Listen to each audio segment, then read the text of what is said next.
Hello and welcome. Happy Monday. I'm Lenita, and I'm the Scrappy Grandma, and this is the Torah Portion playlist. This every week I come on and I read the current portion from the Torah, the first 5 books of the Bible. And what's beautiful about the Torah portion is that the Torah is the first 5 books of the Bible, and Torah means instructions. It's been wrongly translated into the churches as the law and made to look and be as a bad thing, but it's actually our instruction manual. It has all of the instructions on how the Most High, our Elohim, our God, wants us to interact with Him. And sadly, it's not taught in the churches, or it's taught as something that's old and past and doesn't need to be dealt with. But it is full of beauty and instruction on how to come close to Him His way. So that's what I'm doing today. This week's portion is called Chukat, and it's Numbers 19:1 through 22:1. And then the Haftarah is so when the Greeks, if I have my story correctly, and don't ever take my word for it, do your own research, be a Berean, research what I say, don't trust what I say, research what I say. We should always research when someone tells us something out of the Bible, because for too long we've gone to the churches and we've been spoon-fed doctrine out of the churches that doesn't match what's in the Bible. So always research.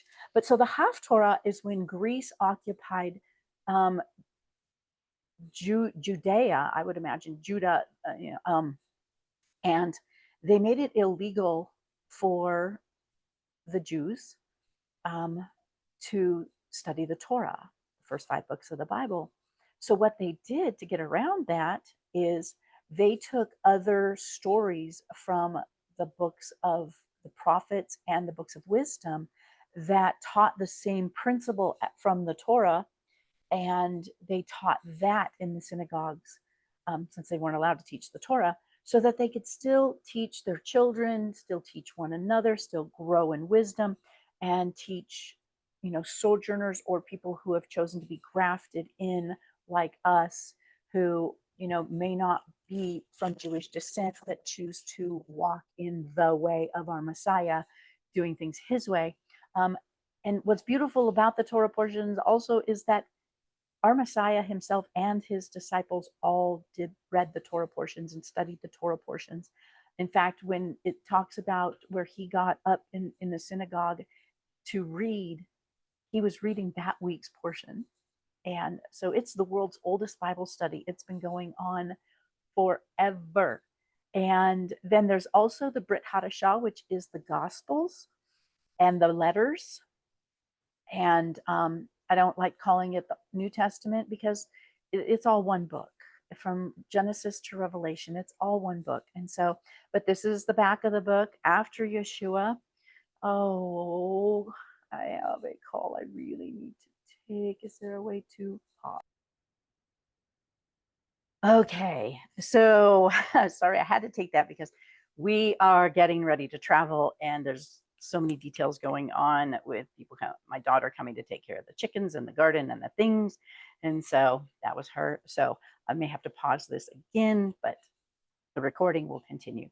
I'll pause the recording, then stop. Anyway, so where was I? Being in unity, doing as our Messiah did, walking in the way of our Messiah and His disciples, which is really what we were commanded to do. That's what He told us to do. What you see me do, do also. And unfortunately, the churches have gotten away from walking in the way of our Messiah and His disciples. First century, the beginning of, where it all started, how He did things. So anyway, let's go ahead and get started in prayer. Father Yah, bless you. You are holy and you are so good to us. Father Yah, thank you for giving us your instructions that teach us how to walk in covenant with you, how to come near to you, how to bless you your way, not the way that the world and the churches have taught us to. Father, Let this be a blessing and let it glorify you. Let only your words come out of my mouth. I want to lift you up and let this go out to whoever it is that you want to hear this.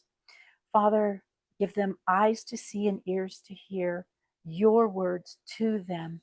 Give them a passion and a love for your word and a hunger and a thirst to want to dig in and devour and feast on and devour your living word every day. In Yeshua's mighty name. Amen. Okay, so hold on one second. This is real life, people. Real life. Let me check. Okay, so she's going to be coming by. So, but I will pause it. And so I like beginning with it's a commentary, and it helps to help us. It puts the backdrop. It helps us to gain a ancient Hebrew mindset, which is who the Bible was written to and for and by, and because we have a modern Greco-Roman mindset, and so this helps us to understand what was going on at the times and deeper meanings. So it says, last week's Torah, Parshat Korah, established the authority of Moses, not Reuben. So Reuben was the firstborn of Jacob, and rightly he should have been the leader, but because he actually went and slept with his father's concubine, Rachel's handmaiden, and he did that because his mother's Leah, and there was always that competition between Leah and Rachel. He did that because Rachel's handmaiden's children were her children, and because she was a slave. And so Rachel and Leah, their handmaiden's children, were raised as their children. And Reuben slept with his father's concubine, Rachel's handmaiden, to stop Rachel's line, because Rachel had already died, and Jacob could never come back in. Once she's been defiled, he could never come back into her to have more children with her. Reuben did this so that his mother's line would continue and Rachel's would not. So at least that's what I've learned through this. Like I said, don't trust me, test me. Test what I say on yourself. Oh, sounds like they might be here. I'm going to go ahead and pause and come back. Okay, the whirlwind is gone. My grands just came in. Oh, darn it.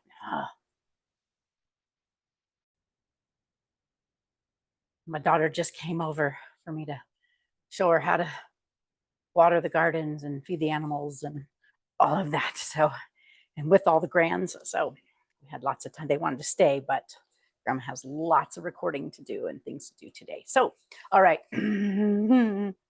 I think we left off with, yes, Reuben disqualifying himself as the firstborn, Moses. So, and then the authority of Aaron, not the other Kohath, the other sons of Kohath, as Yah's chosen priestly line. The Israelites, i.e. laymen, were warned to keep their distance from the priestly duties and to allow the appointed representatives of Yah intercede on their behalf. And this is because they didn't want, when Moses went up Mount Sinai to get the 10 words, the 10 commandments, the rest of Israel, when they heard the thundering and his voice, and they were like, yeah, that's too scary for us. You go, you tell us, you go get the word, you come back and tell us. So this is what's happening now. They need an intercessor, or they need a mediary now. So this week's Parsha begins with an unusual ritual law of the red heifer. Now, this is big in news right now. Actually, a couple of years ago, 5 potential red heifers were shipped to Israel from Texas. And they are inspecting them. I think a couple were disqualified. If they find more than 4 white hairs, they're disqualified, something like that. But they are keeping them in preparation of the purification that we're going to read about, the purification ritual, and to build the third temple over in Israel. And so that, from what I understand, they have almost everything ready to build the third temple. They have all the implements and they have everything ready. The only problem is there's a mosque on, on the temple site, the Dome of the Rock of the Dome. Anyway, so it's, from what I understand, it's Israeli owned, but way back they gave it to the Muslims for peace. Not quite sure about that whole story, but anyway, so this begins with the unusual ritual law of the red heifer. So now Yah spoke to Moses and to Aaron, saying, this is the statute of the law that Yah has commanded. Tell the people of Israel to bring you a red heifer without defect, in which there is no blemish and on which a yoke has never come. So it's never been tied up to, it's never been worked with a yoke. Now, according to Jewish tradition, these instructions were initially given to Moses in the second year of the Exodus on Nisan 1, the day the Mishkan was first erected, but appear at this point in the narrative because of the need to purify the people after Miriam's death mentioned in the following chapter. Moses is given the unusual ritual law of the red heifer, whose ashes purify those contaminated by contact with death. This ritual is considered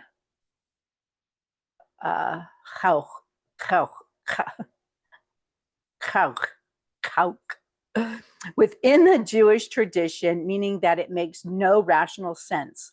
In fact, the Talmud states that of all the 613 commandments in the Torah, this is the only one that King Solomon could not fathom, since all this sacrifice is the most paradoxical of all the sacrifices found in the Torah. However, as we will see, the symbolism of the red heifer is a clear foreshadowing of the sacrifice of the Mashiach Yeshua, our Messiah, to deliver us from death. The red heifer, it's called Parah Adumah, had to be a perfect specimen that was completely red without blemish, in which there was no defect. The rabbis interpreted without blemish as referring to the color that is without having so much as a single white or black hair.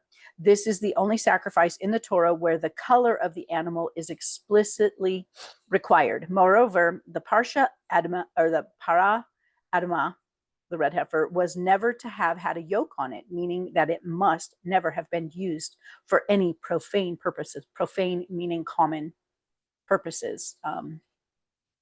Unlike all other sacrifices that were offered at the brazen altar, the Parah Adumah, the red heifer, was taken outside the camp to be slaughtered before the priest, in this case, Eleazar, Aaron's son, who then took some of its blood and sprinkled it 7 times before the Mishkan, the tabernacle, thereby designating it as a purification offering. During the second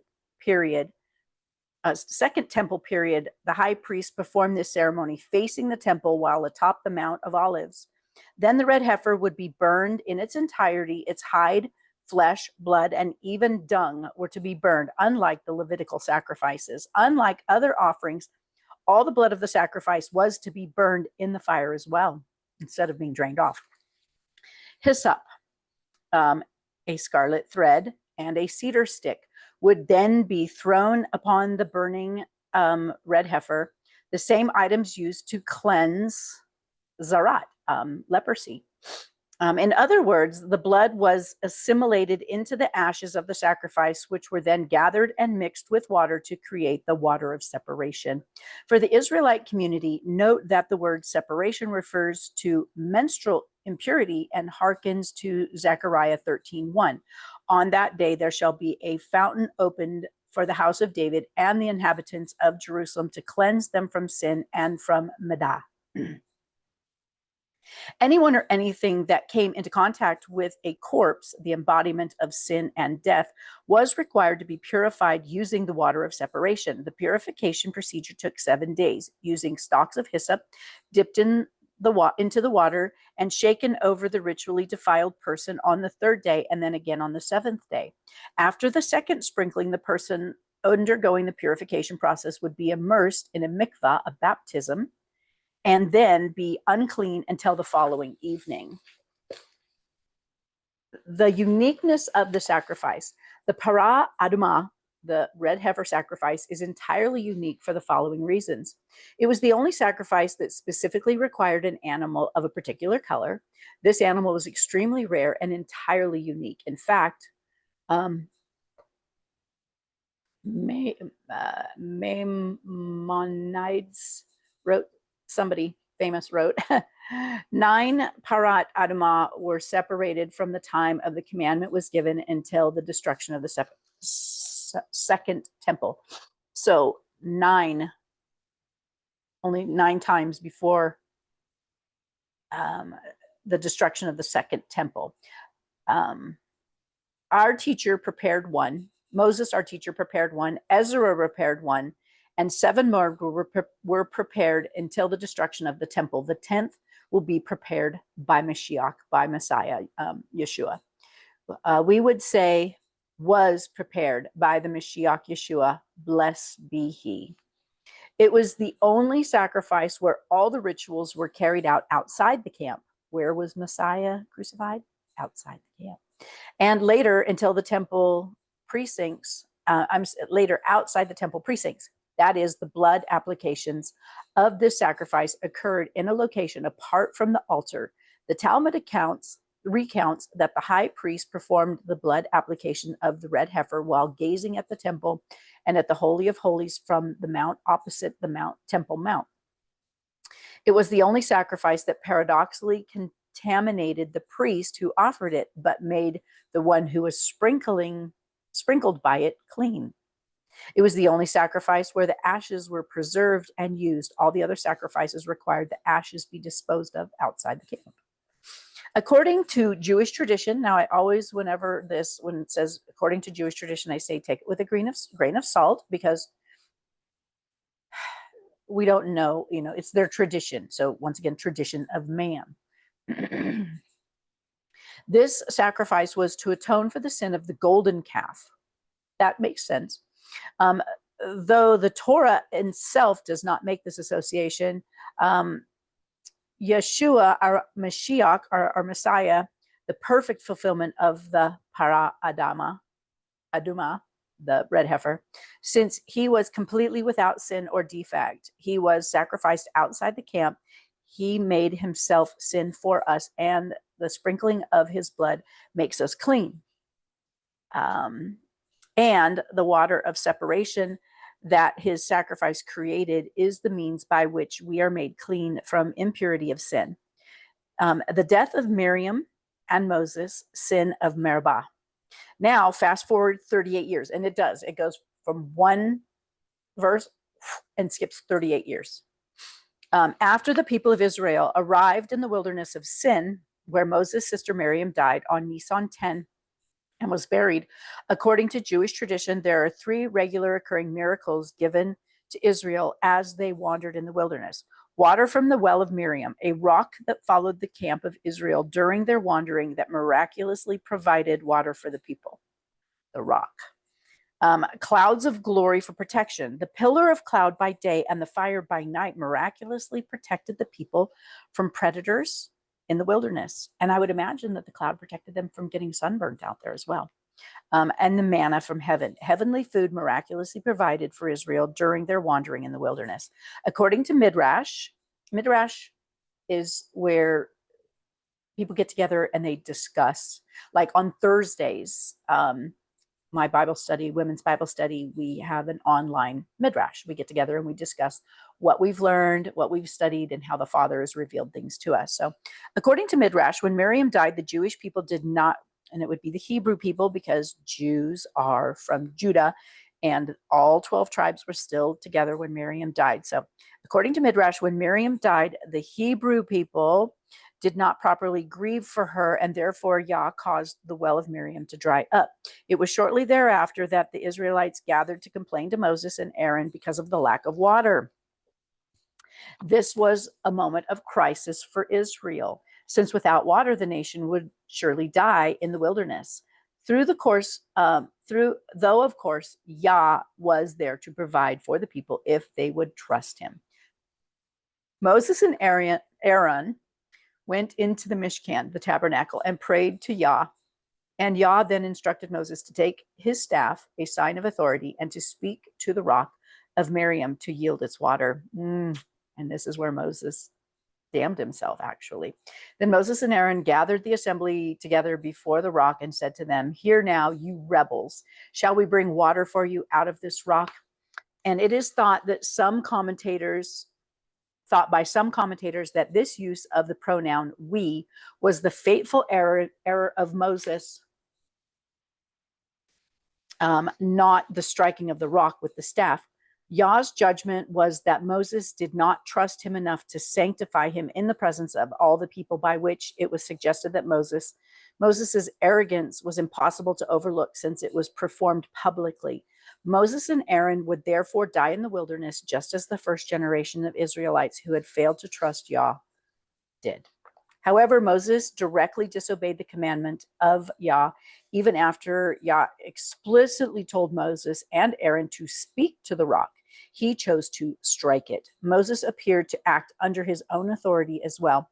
Since we bring water, shall we bring water for you out of this rock? Prophetically, however, Moses earlier struck the rock in order to provide water for the people in Exodus 17, 5-7. And this was intended as a picture of him who would be stricken for us, Isaiah 53:4 and 1 Corinthians 10:4. The second striking of the rock suggested that Mashiach, our Messiah, Yeshua, would need to be stricken a second time in order to provide for the needs of the people, John 7:37-39. No, the rock was once more smitten for the people, for now to be spoken to as the living rock, 1 Corinthians 10:4. Moses conveyed the wrong message, suggesting that the first striking had been insufficient, and that something more was needed. The price Moses and Aaron paid for this disobedience was severe. Neither of them was allowed to enter into the land.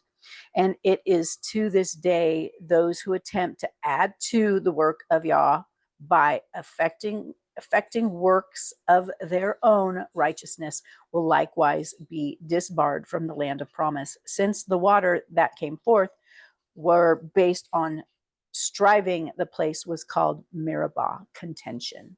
The death of Aaron.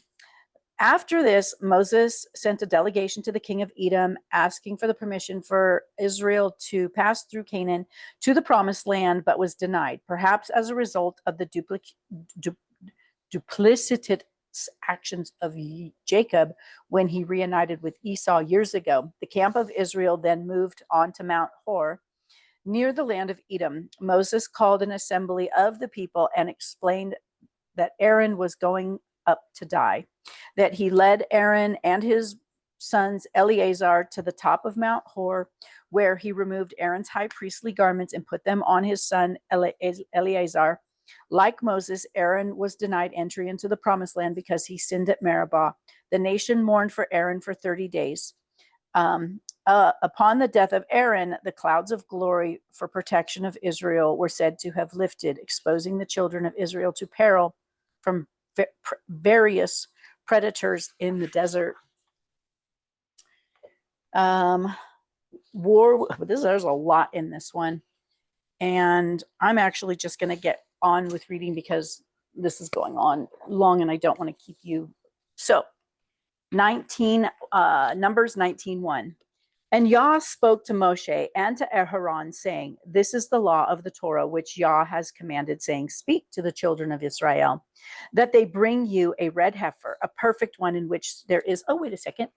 I'm back to old habits again. Let's share my screen. Here we go. Boom. Now you can read it with me.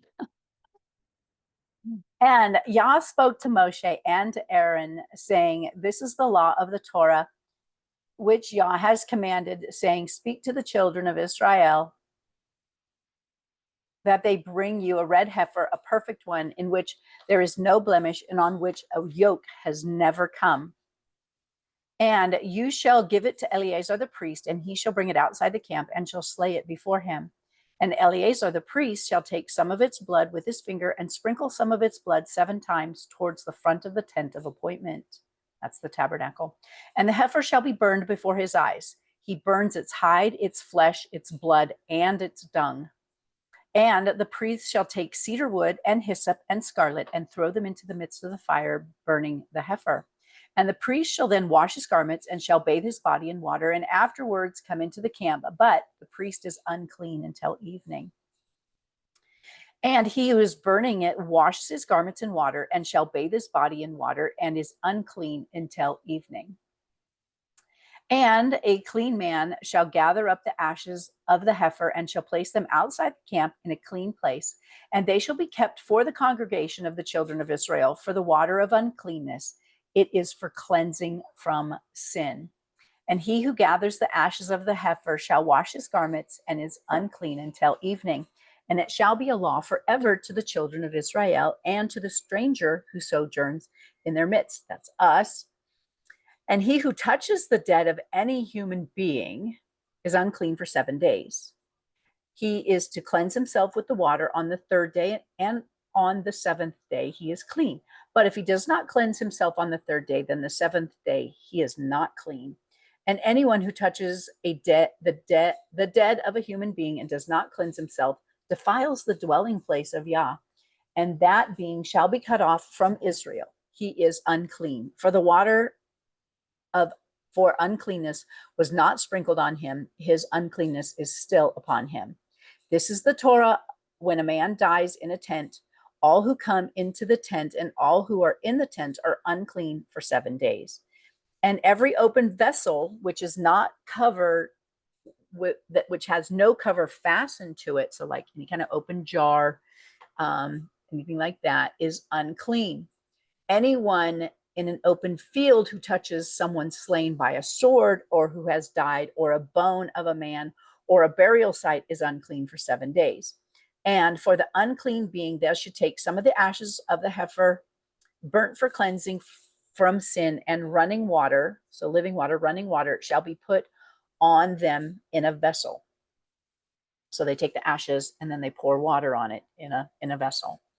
And a clean man shall take hyssop and dip it in the water and shall sprinkle it on the tent and on all the vessels and on the beings who are there and on the one who touches a bone or the slain or the dead or a burial site. Interesting, even a burial site. And the clean one shall sprinkle the unclean on the 3rd day and on the 7th day. And on the 7th day he shall cleanse himself and shall wash his garments and bathe in water and shall be clean in the evening. But the man who is unclean and does not cleanse himself, that being shall be cut off from among the assembly, because he has defiled the set apart place of Yah. Water for uncleanness has not been sprinkled on him. He is unclean. And it shall be a law for them forever. And the one who sprinkles the water for uncleanness washes his garments, and the one who touches the water for uncleanness is unclean until evening.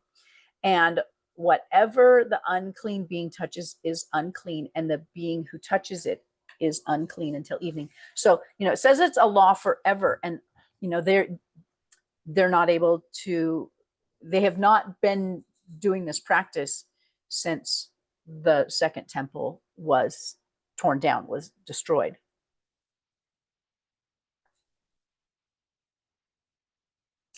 Next, Numbers 20. And the children of Israel and all the congregation came into the wilderness of Sin in the first new moon, and the people stayed in Kadesh, and Miriam died there. Now, we just jumped 38 years because this is getting close to now when they're going to be going into the promised land, because all of that generation are all dying now. Now, there was no water for the congregation, and they assembled against Moshe and against Aharon. And the people contended with Moshe and spoke, saying, if only we had died when our brothers died before Yah. Why have you brought up the assembly of Yah into this wilderness, that we and our livestock should die here. They've been out there for 38 years. But how many of us, I know my walk, I got saved, came to saving knowledge of Yeshua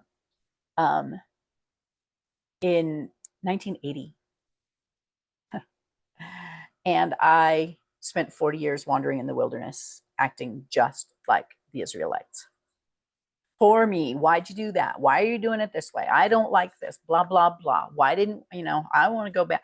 And I lived a lifestyle 1 foot in and 1 foot out. Didn't want to fully commit.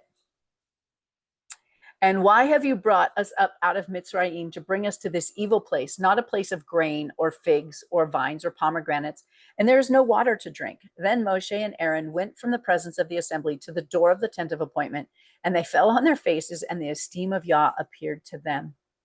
And Yah spoke to Moses, saying, take the rod and assemble the congregation, you and your brother Aaron, and you shall speak to the rock before their eyes, and it shall give water. And you shall bring water for them out of the rock, and give drink to the congregation and their livestock. And Moshe took the rod from before Yah as he commanded him. And Moshe and Aaron assembled the assembly before the rock, and he said to them, hear now, you rebels, shall we bring water for you out of this rock? Nope, because it's supposed to be, what was he supposed to say? You shall speak to the rock before their eyes, and it shall give its water. And it's odd because, Moshe was the most humble man alive, but he finally had it, I guess. He lost his temper. And Moshe and Aaron assembled before the rock, and he said to them, hear now, you rebels, shall we bring water for you out of this rock? Then Moshe lifted his hand, and he struck the rock twice with his rod. And much water came out, and the congregation and their livestock drank. But, one of those big old huge buts in the middle of all this. Yah spoke to Moshe and Aaron, saying, because you did not believe me to set me apart in the eyes of the children of Israel, meaning give me credit for this and do it my way. You did it your way. Therefore, you do not bring this assembly into the land which I have given them. How can you imagine? Moshe has been traveling about with these people for a few decades now. He's this close, and he doesn't get to go in. Let that really speak to us, because he's the same Elohim today, yesterday, and forever. What he says he means, and he's serious about it. And in our modern society, we have gotten away from how serious Yah is. Yes, there's grace. Thank you, Yeshua, for dying on the cross and the grace, but he still requires us to do things his way. So these were the waters of Meribah, because the children of Israel contended with Yah, and he was set apart among them. And Moshe sent messengers from Kadesh to the sovereigns of Edom. This is what your brother Yisrael said. You know all the hardship that has befallen us, that our fathers went down to Mitzrayim, and we dwelt in Mitzrayim a long time, and the Mitzrayites did evil to us and our fathers. And we cried out to Yah, and he heard our voice and sent the messenger and brought us up out of Mitzrayim. And see, we are in Kadesh, a city on the edge of your border. Please let us pass over through your land. We shall not pass over through fields or vineyards, nor drink water from your wells. We shall go along the sovereign's highway. We shall not turn aside right or left until we have passed over your borders. But Edom said to him, you do not pass over through me, lest I come out against you with the sword. And the children of Israel said to him, we shall go by the highway, and if I or my livestock drink any of your water, then I shall repay for it. Let me only pass over on foot without a word. But he said, you do not pass over. And Edom came out against them, and with many men and with a strong hand. So when Edom refused to let Israel pass over through his borders, Israel turned away from him. The death of Aharon. And the children of Israel all the company that departed from Kadesh came to Mount Hor. And Yah spoke to Moshe and to Aaron and Mount Hor near the borders of the land of Edom, saying, Aaron is to be gathered to his people, for he is not to enter the land which I have given to the children of Israel, because you rebelled against my mouth at the water of Meribah. Take Aaron and Eleazar his son and bring them up to Mount Hor, and strip Aaron of his garments and put them on Eleazar his son, for Aaron is to be gathered to his people and die there. And Moshe did as Yah commanded, and they went up to Mount Hor before the eyes of the congregation. And Moshe stripped Aaron of his garments and put them on Eleazar his son, and Aaron died there on top of the mountain. And Moshe and Eleazar came down from the mountain. And when all the congregation saw that Aaron was dead, all the house of Israel wept for Aaron 30 days. I've always think it's how interesting and cool it is, though, that the Father gave them warning and said, hey, it's your time. Let's take a walk. You're going to die. I mean, wouldn't that be awesome to know? I think it would be. And the sovereign of Arad, the Canaanite who dwelt in the south, heard that Israel was coming on the way to Athraim and fought against Israel and took some of them captive. Then Israel made a vow to Yah and said, if you deliver this people into my hand, indeed, then I shall put their cities under the ban, meaning kill them.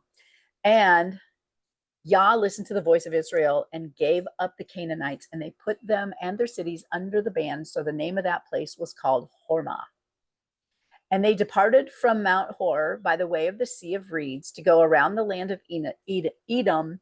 But the being of people grew impatient because of the way. And the people spoke against Elohim and against Moshe. Why have you brought us up out of Mitzrayim to die in the wilderness? For there is no food, no water, and our being loathes this light bread. They loathed the manna. Wow.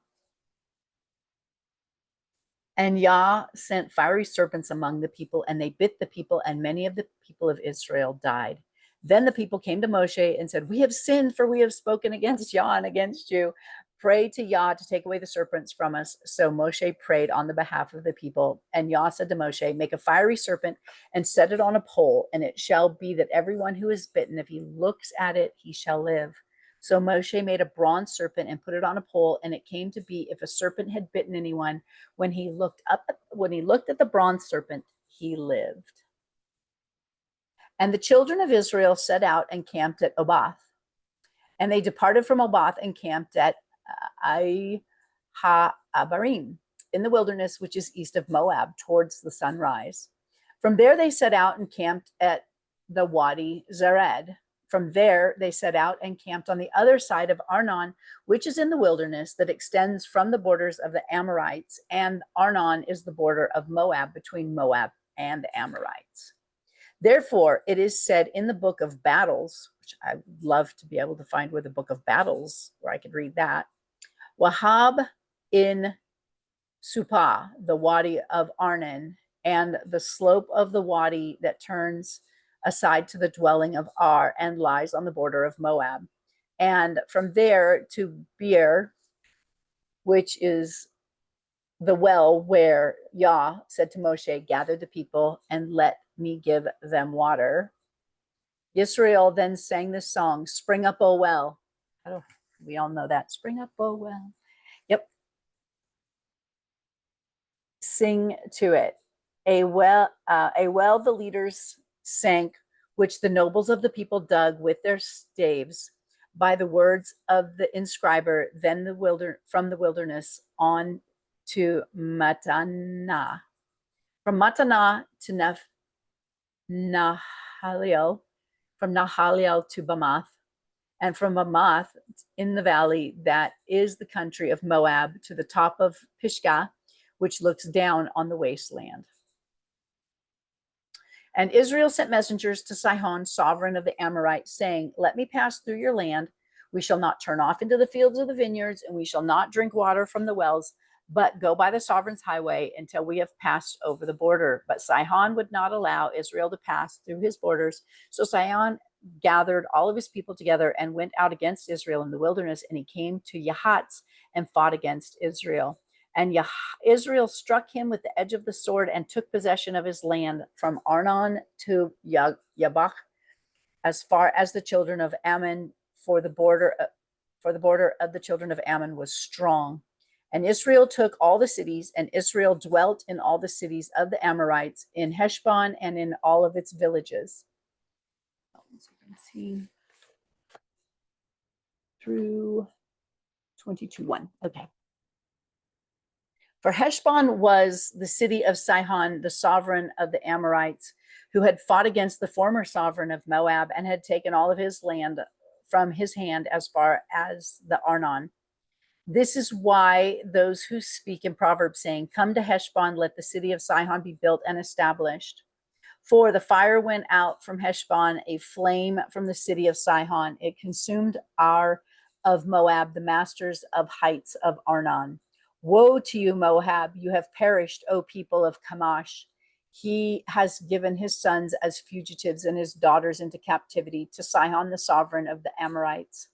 Then we shot them. Heshbon has perished as far as Dibon, and we laid waste as far as Novah, which reaches to Medeba. So Israel dwelt in the land of the Amorites, and Moshe sent spies out. Moshe sent to spy out Yazir, and they took its villages and drove out the Amorites who were there, and turned and went up by the way of Bashan. And Og, sovereign of Bashan, went out against them, he and all of his people, to battle at Edrei. And Yah said to Moshe, "Do not fear him, for I have given him into your hand with all the people and his land, and you shall do to him as you did to Sihon, sovereign of the Amorites, who dwelt at Heshbon." And they struck him and his sons and all the people until no remnant was left of him, and they took possession of his land. And then one last. And the children of Israel set out and camped in the desert plains of Moab beyond the Jordan of Jericho. So that's all of that and now we go to Judges.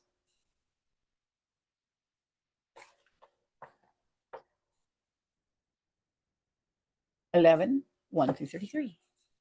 Make sure.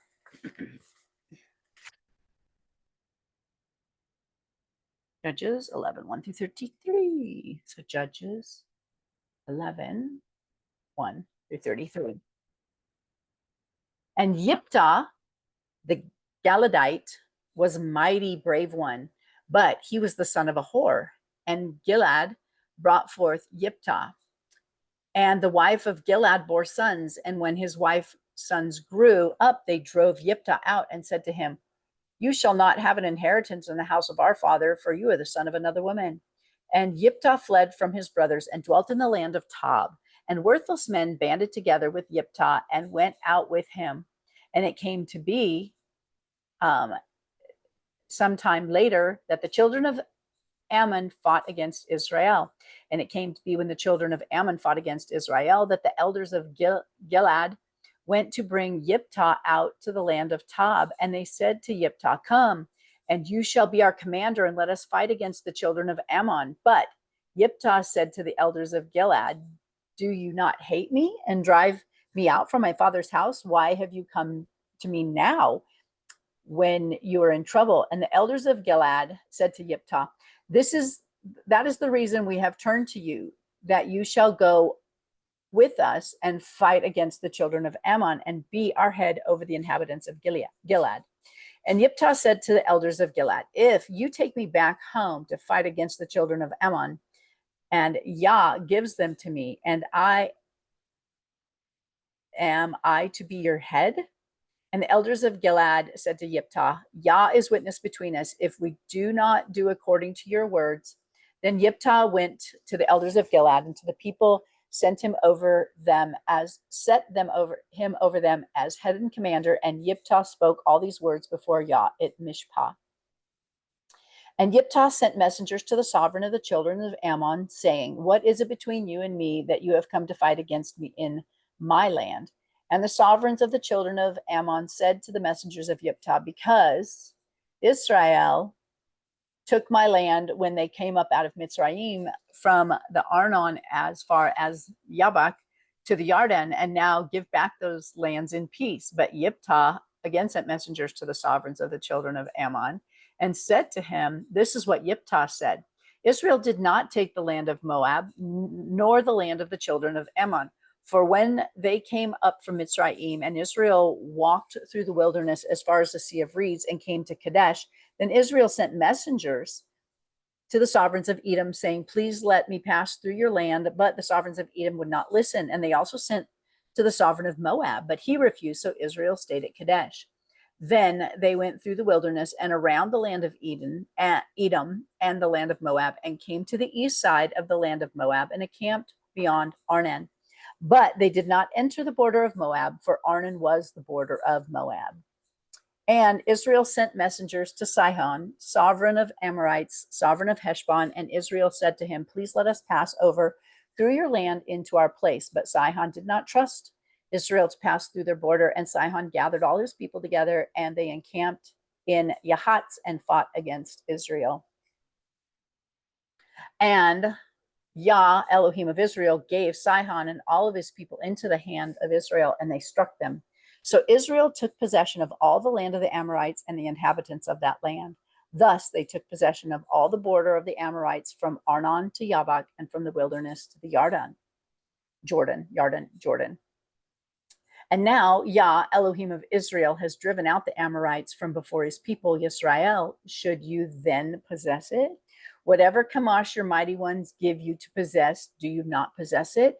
And all of which Yah, our Elohim, takes possession of before us, we possess. And now, are you any better than Balak, son of Seor, sovereign of Moab? Did he ever strive against Israel? Did he ever fight against them? While Israel dwelt in Heshbon and its villages, and in Eror and its villages, and in all the cities along the banks of Arnon for 300 years, why did you not recover them within that time? So I have not sinned against you, but you are doing me evil by fighting against me. Let Yah the judge today between the children of Israel and the children of Ammon. But the sovereign of the children of Ammon did not listen to the words of Jephthah that Jephthah sent to him. And the spirit of Yah came upon Jephthah, and he passed through Gilead and Manasseh, and passed through Mitzpah of Gilead, and from Mitzpah of Gilead he passed towards the children of Ammon.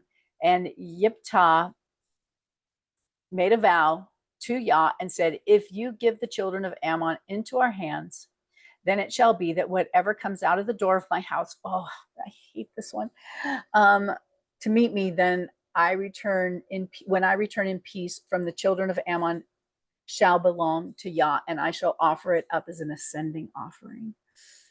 Jephthah then passed towards the children of Ammon to fight against them, and Yah gave them into her hands, and he struck them from Eror far as Meneth, 20 cities, and Abel Kerimim, with the very great slaughter. Thus the children of Ammite were humbled before the children of Israel. Now it says to stop here, but I want to finish this story because it right here breaks my heart. And Jephthah came to his house at Mitzpah and saw his daughter coming out to meet him with timbrels, with tambourines and dancing. Now, except for her, he had neither son nor daughter, who was his only child. And it came to be when he saw her that he tore his garments, and he said, oh, my daughter, you have brought me very low, and you are among those who trouble me. And I have given my word to Yah, and I am unable to turn back. Heartbreaking. Okay, next is John. Matthew, Mark, Luke, John, right there, and 2, 1 through 12. And on the third day, there was a wedding in Canath of Gilgal, and the mother of Yeshua was there. And both Yeshua and his taught ones were invited to the wedding. And when they were short of wine, the mother of Yeshua said to him, they have no wine. And Yeshua said to her, woman, what is that to me and to you? My hour is not yet come. And his mother said to the servants, do whatever he says to you.